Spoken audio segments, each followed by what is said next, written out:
Assalamu alaikum guys, this is Ahmed Mauer, aka Mr. Middle Path, and I wanted to talk about a subject. I came across it once when I was reading that someone had sent a question to someone else, though not to me, and the question was, why does Islam have so many rules?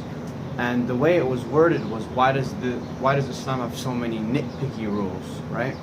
And I believe, from what I remember of the question, the person was a convert woman, and that her husband kept telling her, oh, you got to do it like this, you got to do it like that, and then in Islam it's this way.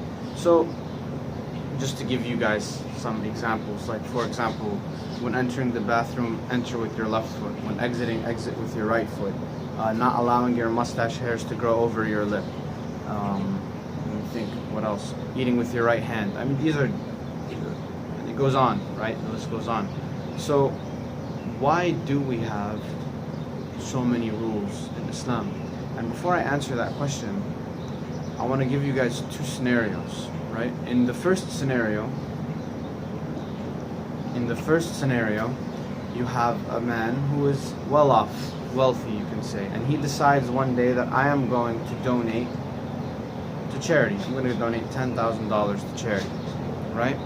And in the other example, you have a man who is not that well off, but he says, you know, I'm gonna donate what I can, $10 a week. I'm gonna give it to whoever needs it, right? So $10 a week, and that $10 a week would be what? $40 a month would total out to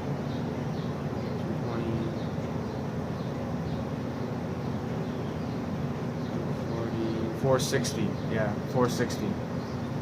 So 460. Wait, is it 460 or 480? I think it's 480. So he's gonna do it that way, right? Or that's what he can do, and he does it regularly out of habit. And ultimately, who donated more? Well, the guy who donated $10,000 obviously donated more, but who benefited themselves, right? In the example of the first person, the person who donated $10,000 gave charity, right? They gave $10,000 just once, and they didn't really do it again. But they still gave charity. But in the other example, the person who was donating regularly became a charitable person, right? And this is a very huge distinction. This is a very big deal. Scientifically, there's a concept called neuroplasticity, meaning that the brain will connect itself depending on the actions that you do. So if you play a certain sports, the brain will wire itself in that way to make those connections faster, the connections that you need to play that sport correctly.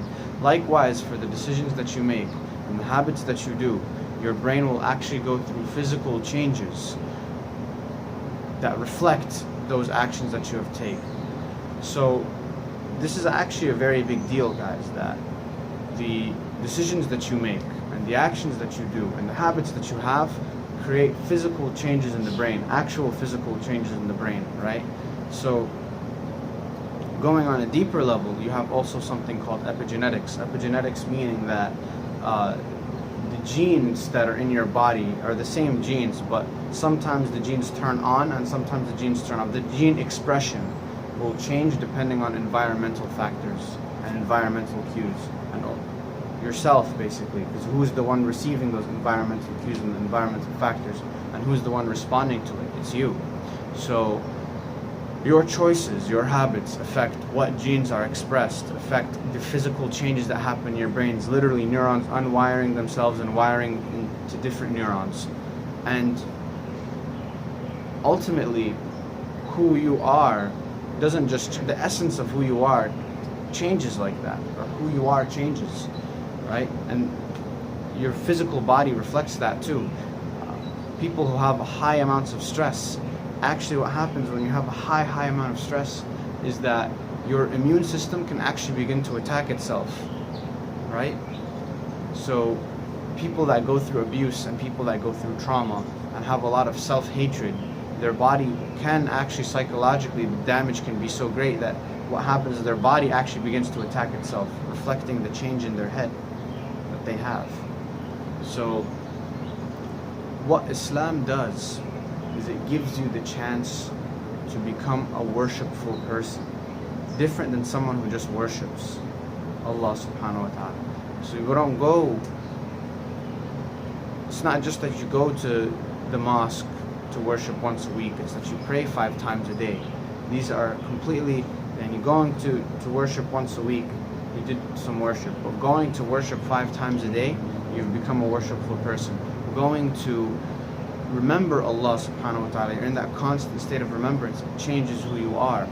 And there is the hadith where Prophet Muhammad sallallahu alaihi wasallam is asked, what is Ihsan? Ihsan meaning excellence. Excellence or the highest level, right? Is to worship Allah subhanahu wa ta'ala as if you see Him. And if you cannot see Him, know that He sees you. And I want to go deeper into this hadith on another video. But for now, I just want to talk about Ihsan.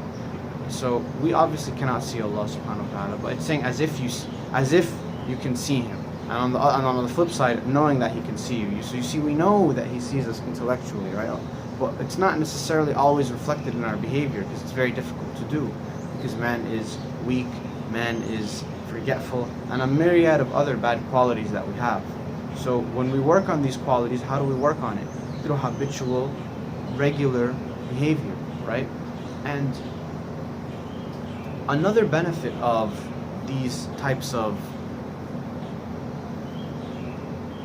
activities or regulations is that it takes you out of autopilot, right? So imagine that you are about to walk into the bathroom and, oh wait a minute, I gotta enter with my left foot and say A'udhu billahi min al-khubuthi wal khabath. So you say the dua before you enter the bathroom to protect yourself, and you enter with your left foot.